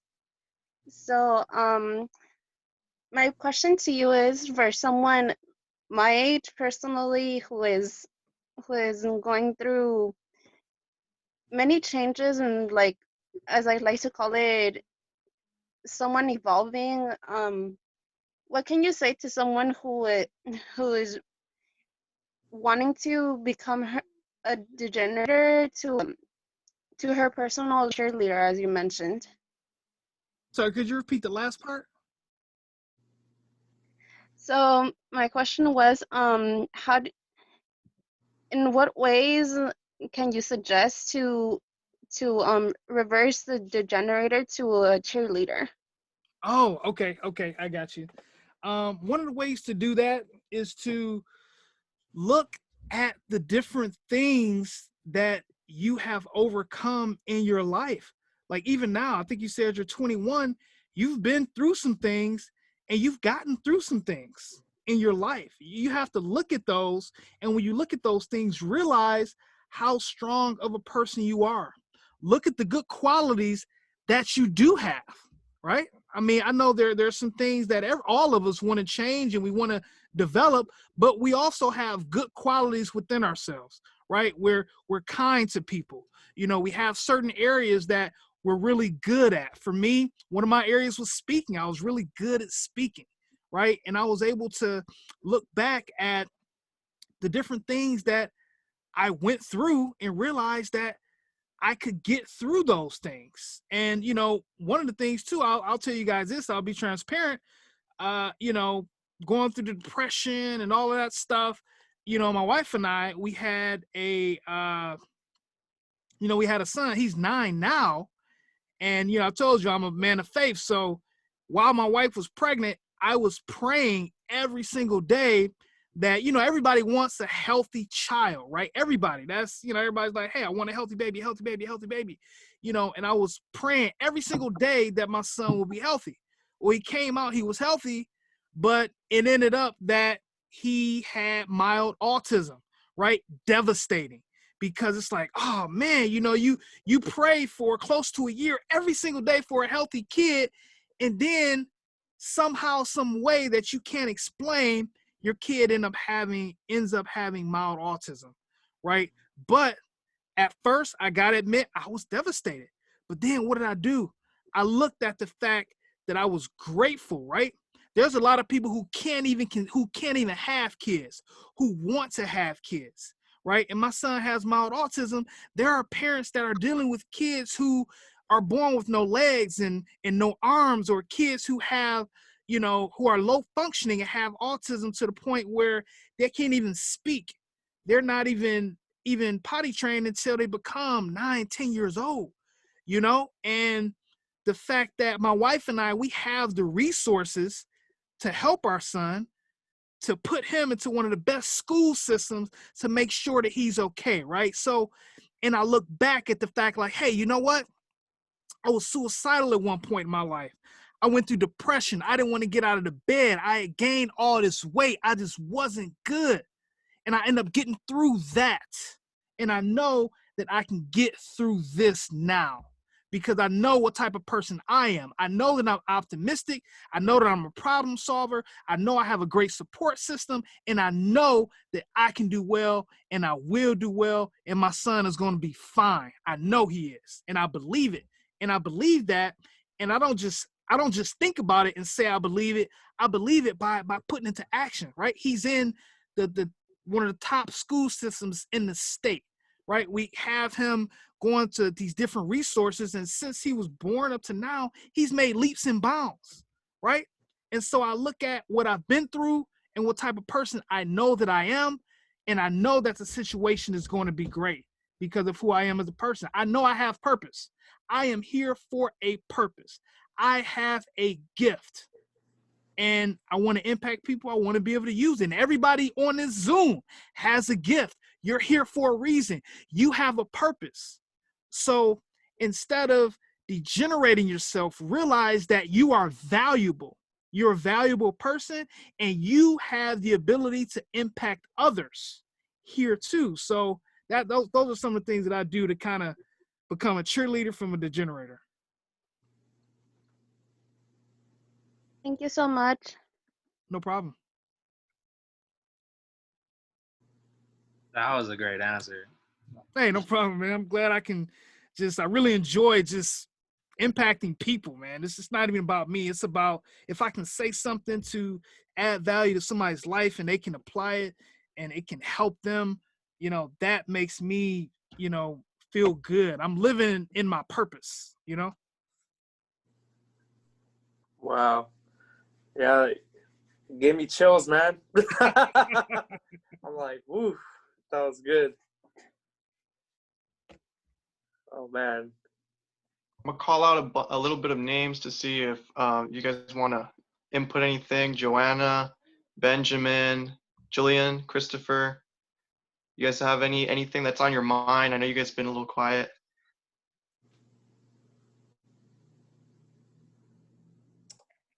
So I actually had a question.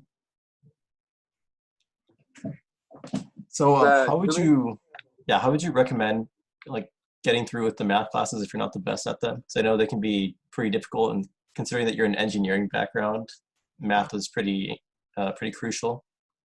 Yes, that's right. So you talking about just getting through like a difficult math class? Yeah. So one of the things that I did was the professor actually gave, you know, every professor has the book that they give, you know, that they assign for the class. One of the things I did was I went and I got other books that were related, and that allowed me to be able to get a different perspective of the information, right? Because I know one of my professors, man, he got a horrible book, and you know, this guy who wrote the book, I'm sure he was a genius or whatever, but just the way he put it in writing, I just didn't understand it. So I actually went, you know, to the library. I asked a couple people recommendations. I got books that were similar, and I was able to go through and actually do a comparison to what the topics were to understand it better. In addition, I went to tutoring. My whole college career as an undergraduate student. I definitely went to tutoring. In addition, when you have issues, make sure you utilize your professor. And when you're utilizing your professor, like I mentioned before, make sure you at least try the problems out. Get as far as you can go with those problems, and then go to the professor to help guide you down the rest of the path to be able to solve the solve the issue. You know, because I actually, you know, a few years ago I taught college physics, which is very intimidating subject, you know, and that's one of the things I told the students, like, if you want to get help, I want to help every single one of you, but I at least want to see you try first and then come to me and I can help guide you the rest of the way. So I recommend, you know, getting other books that may explain the subject matter easier.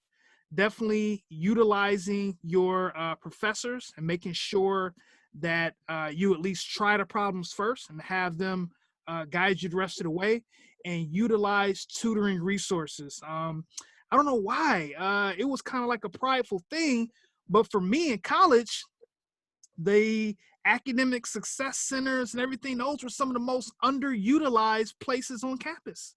And it was like a pride thing where other students did not want to get tutoring. Even though they may have been struggling, they just didn't want to go to tutoring. I'm like, why? I made sure I went all of the time. And it's part of the reason why I graduated, because I knew I needed help and I didn't just struggle my way through it. I went and got help.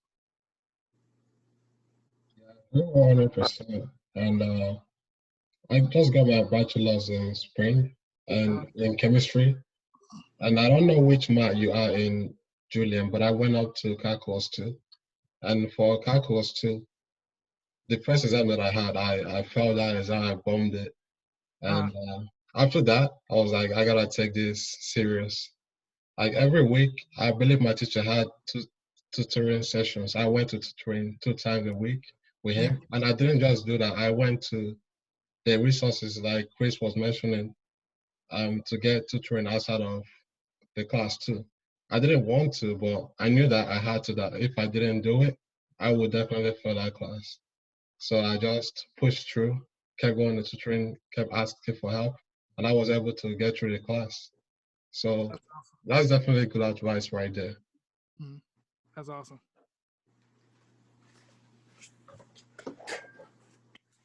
Chris, Yeah. I have a quick question. One last quick question, I guess. Yep. In your career, did you ever have like a moment where you had trouble picking sides or not knowing when to intervene? Because I noticed with like my leadership is like I'm a good servant leader, but I'm also very a neutral person. I tend to be in the third party, and I always and like it's a good thing, and it's also like a curse. I see it also because I've noticed it when it affects my leadership, where I don't want to butt in or I don't want to like intrude. That's why I kind of have trouble. Have you ever like gone through something like that? Or I have. I actually did. I got into a situation where I didn't want to intervene, but I knew I had to, because there was, you know, a guy that was on my team. He was a logistician, and then the other guy who was an engineer. There was another woman on my team. She was an engineer, and the logistician actually had something wrong. You know, he had wrong information, and he was giving out this wrong information. And the engineers were like, you know, we keep trying to tell Ben that this is not right, Chris, but he is not listening, right? And so they tried to talk to him, and they're like, hey, you know, you're the manager on the team. We need you to go to him and tell him what he's doing is incorrect. And, you know, I didn't want to do that, because then it would have been like, right, I'm taking Adam and Lisa's side and I'm going against Ben, right? I didn't want to do that. So that was a situation where I had to get involved. And my teammates were kind of, in a sense, holding me accountable, because it's like, hey, you're the leader, man. You need to solve this problem from a personnel management conflict perspective. So I had to go in, but I was empathetic to Ben. I'd listened to him and understood his point of view. I also knew what Adam and Lisa were.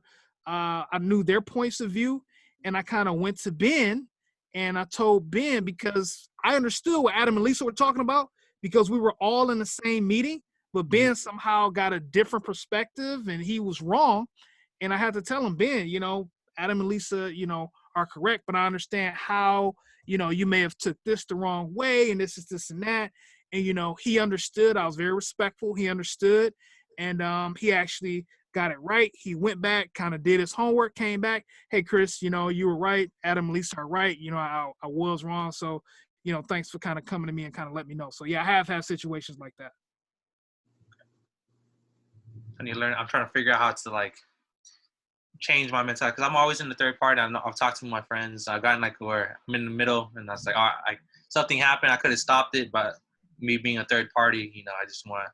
So that's where like why it affects my leadership. And that's why. Right. And you know what?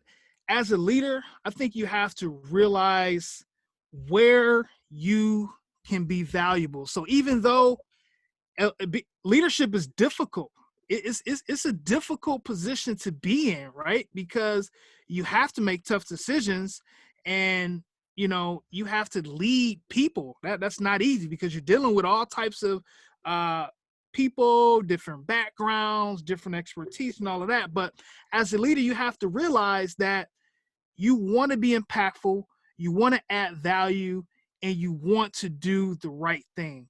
So if you intervening in a situation will help, as long as you do it the right way, as long as you know, lead with your heart, so to speak, and, you know, you don't seem like the type of person that's authoritative and, you know, you're rude or, you know, mean to people. As long as you do that and you're respectful and you're empathetic with people, and you make sure that you are a good listener and you try to intervene, I don't think they're going to have an issue with that. And as a leader, you're having the ability to add a positive impact to that situation and add value to actually make the team stronger. So just realize that as a leader, hey, you know what? I know I'm the third party. I kind of want to sit this one out. But if you know that you being a part of the situation and helping to guide it into the right direction, and you can do that, you should do that. Okay. Thank you. Yeah, and I understand if, you know, if it's a situation where you got two people and you know them, you know, and it's like, okay, well, hey, I know that they'll kind of figure it out. They generally do and all of that. But if it's a problem that's festering and you see that it's not getting better and the conflict is growing and growing, and you as a third party can get in and do something about that, you know, definitely do it, because you can make the team better. You can add value and make people better, you can make the team better, and you can just do something good. Thank you, Chris. No problem. That's really helpful. That's awesome. Conflict resolution. That's awesome. Right, man. Woo. It's a lot of it in leadership. A whole lot of it. Oh yeah. That's awesome.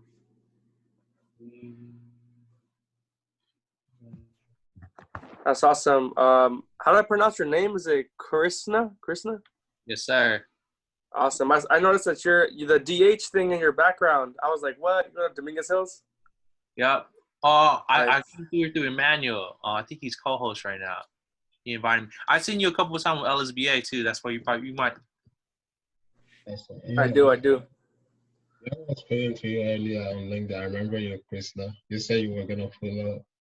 So definitely thank you for your support. Yeah, no problem. Yeah, hope you learned a lot of things today. I'm sure you did. Next week, I'll probably be here next week also, for sure, if you guys are here.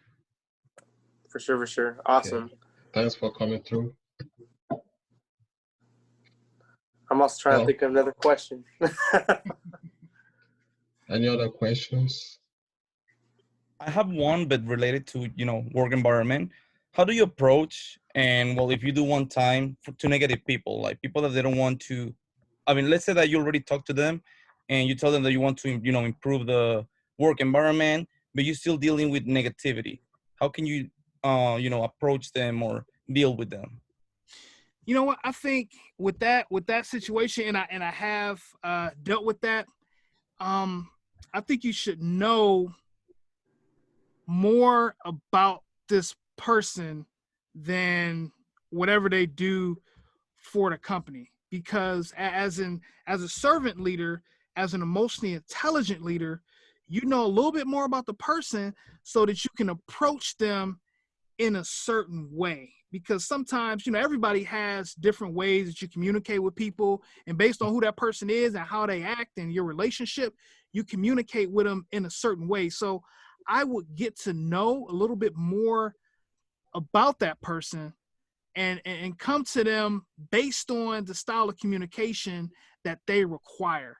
I found that, in leadership, I had certain people where I can just be straight with them, like, hey man, just, do ABC and, we'll get it done. Other people, I kind of had to talk to them a little bit more often, and I had to constantly give them feedback. And one of the things that works is, even though this person may be negative about a situation, when you approach them, find out something that they did that was good. People love to be praised. They do. And so even though they might be negative in that situation, there's something good about this person, and it's something that they do well, or it's something that they've done. And when you interact with them, mention that specific thing, like, oh man, Richard, you know what? I know you're very good with this, man. I really do admire your skill set when it comes to this. And if you preface the conversation on kind of elevating what you see good about them and something that they've done, in my experience, that has helped them to kind of open up and to kind of, I guess, chill, so to speak, and not be so negative, because they enjoy being praised. And like, man, this guy appreciates what I've done. He appreciates what I'm doing. Man, let me just kind of chill out a little bit. And they are more open to listening. Yeah. So now in this aspect, do you believe that in a group that we need to be, a teamwork? The main focus is teamwork.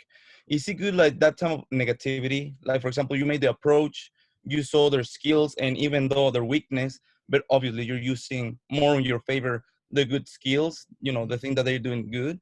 Right. But they still have that negativity because they want to do it. They want to go on the road by themselves, but they know that it must be on a teamwork. I know that it's hard sometimes for people, to make a teamwork because they're usually working out by themselves all the time, or that's how they work, and that's completely fine.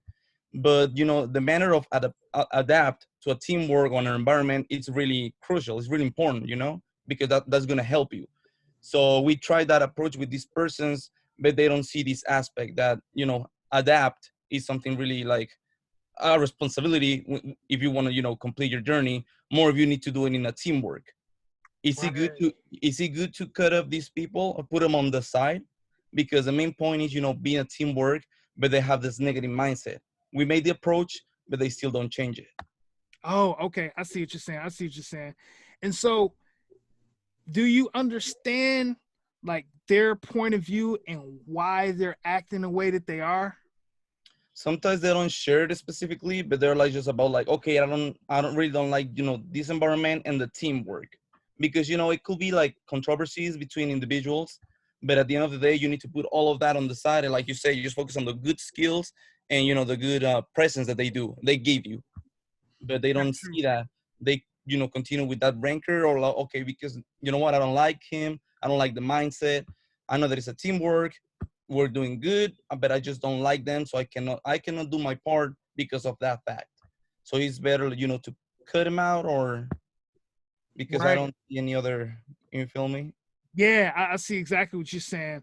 So you tried to work through it and it just does not seem to be working. And I've had situations, like that.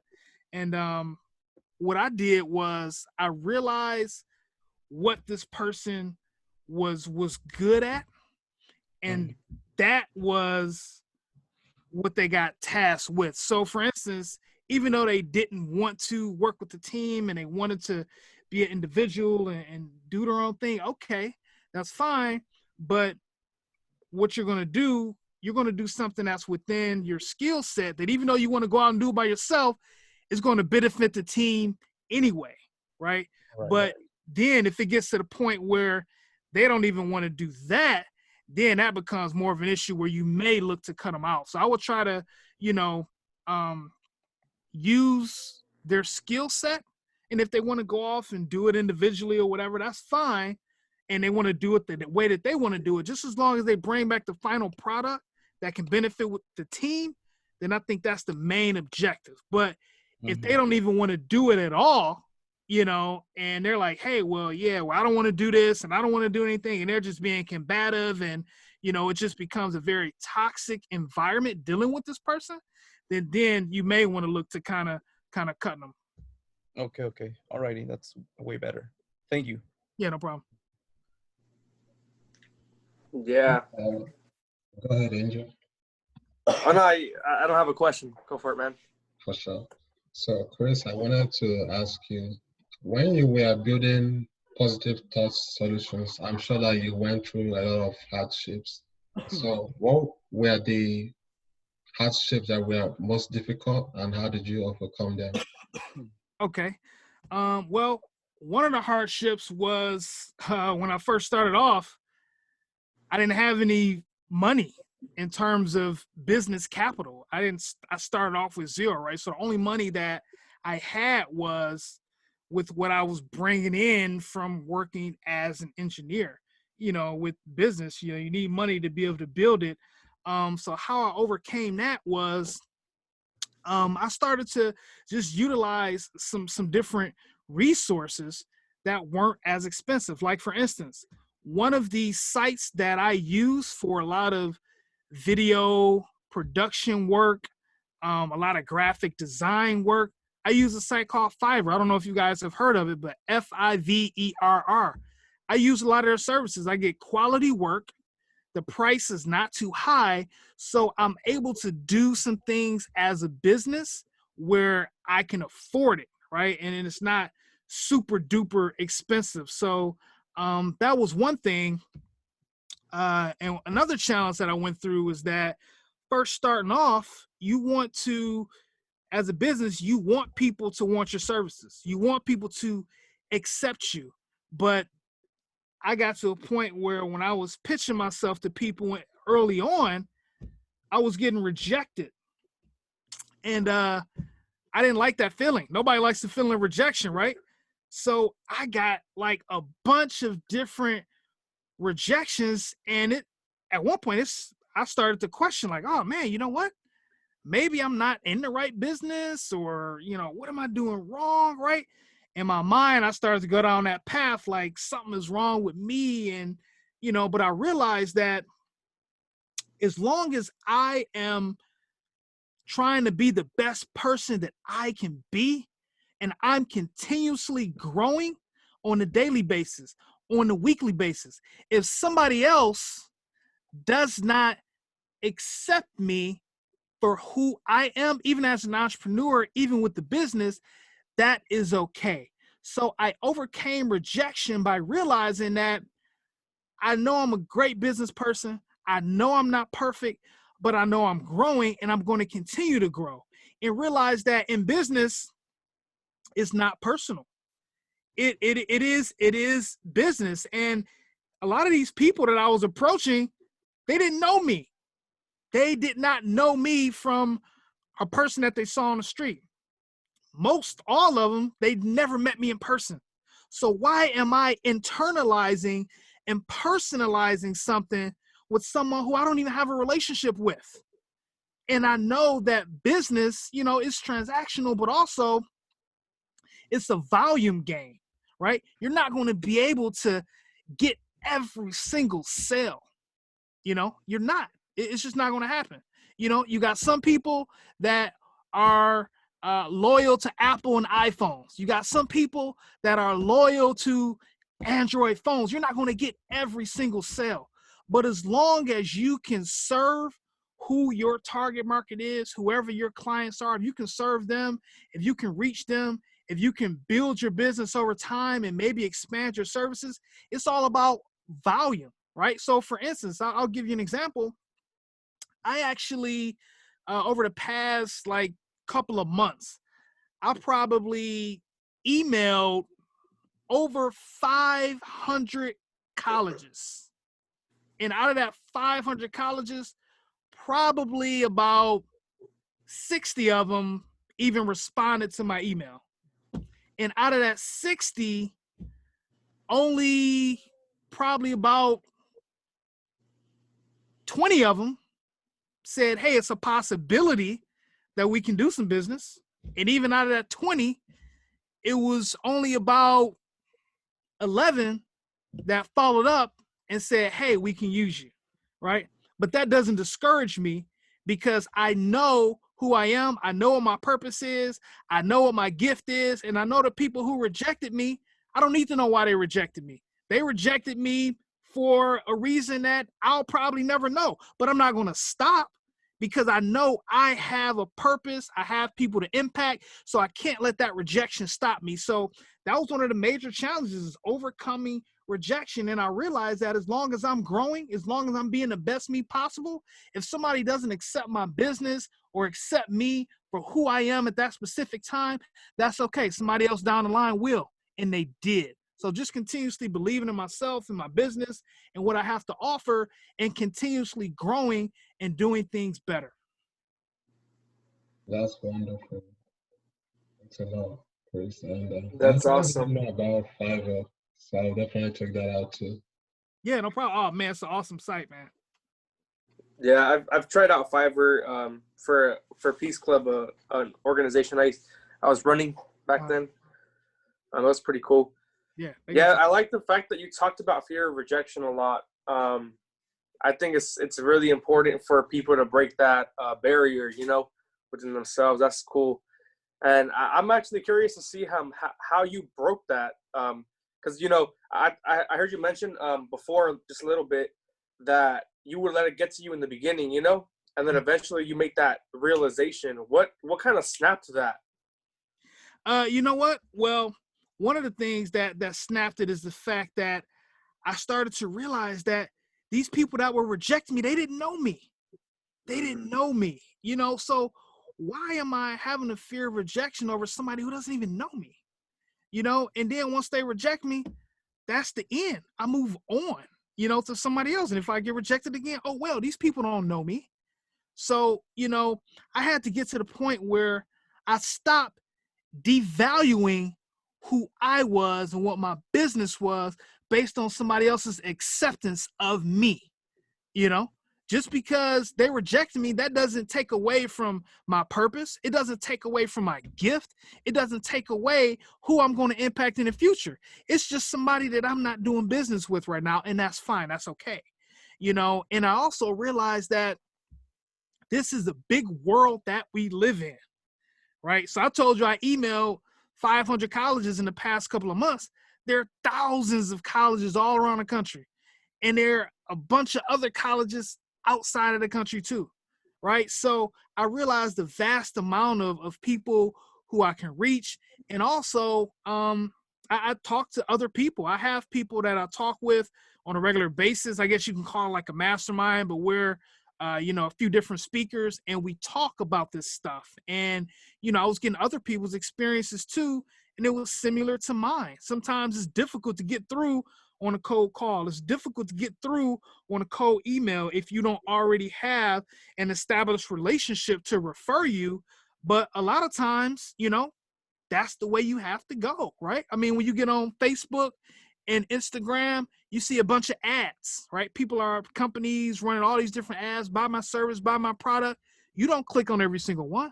A lot of them you just bypass through. But there are people that do click, and there are people that do buy. So I realized that, like, hey, everybody's not going to buy, everybody's not going to click, but there are those that are. So I can't get discouraged when I get rejected from the ones who won't, because the ones that are still out there. And I still have to try to find those people. And every single no that I get, that brings me closer to a yes. So I could have got discouraged after sending 500 emails and getting only like 11 people to respond and say, hey, we can use your services. But no, I'm not. That actually encourages me, because I know, like, hey, you know what? I have some people who want to actually use my service. And once I go in and I do a good job and I fulfill their need and I add value and I impact them in a positive way, guess what? They're going to refer me to other people. Guess what? They're going to bring me back too. I know. Wow. I love that you mentioned the among the 500 colleges, because we did advertise this event on Instagram, Facebook, LinkedIn. On LinkedIn, about 192 people signed up to attend for the event, and 23 people showed up. And even so, I believe we're still happy with that, because that's a new record for us. And definitely we gotta focus on the target margin, the people, the college students who we wanna get through to, and not focus too much on the people who are rejecting, not coming to the events. Exactly. That's right, man. Focus on, you know, like I mentioned before, it's all about perspective, man. Your perspective could be, man, you know what? 100 and some people signed up, man. Ah, man, we only got 23 people. But you could turn that perspective around, like 192 people signed up. We got 23 people. 23 people, we were able to impact their lives, and they got some good information that added value to them. And you know what? They know other people. And if they enjoyed the program, they're going to tell other people about us. You know, sometimes, especially with, you know, Instagram and Facebook likes and followers and things like that, it's so easy to get caught up in the numbers, right? You want to have 1 million followers. You want to have 10,000 likes. You know, sometimes we don't get that.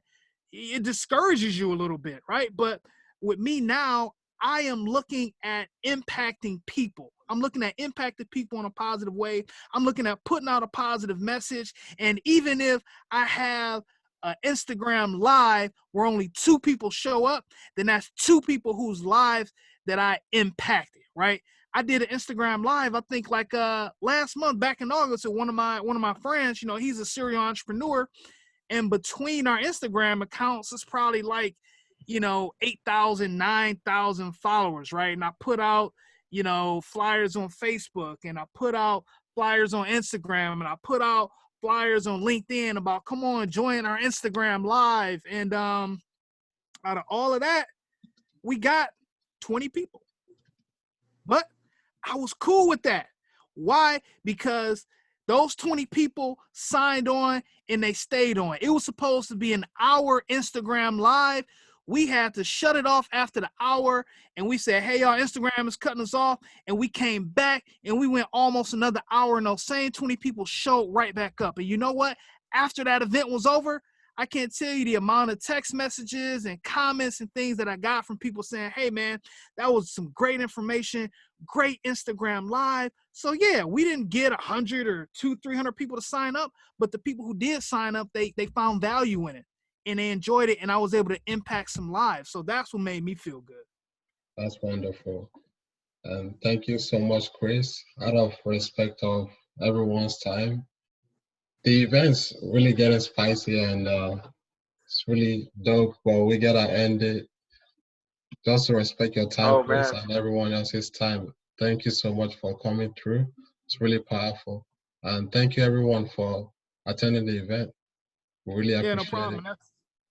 And that's my information right there. You know, you can email me, give me a call, whatever. Hear from me if you know somebody like in a college environment, administrator or something, where you think my services may be fruitful, or corporate client or something. Just, you know, introduce me, let me know. So thank you all for having me. I really appreciate it. I had a lot of fun. Hopefully you got something out of this. And thank you guys. I wish you the best in everything that you do. It's a pleasure. Awesome. Thank you so much. Thank you, Chris. Yeah. I appreciate Thank you, you man. so much. Thanks a lot. No problem. See you guys later.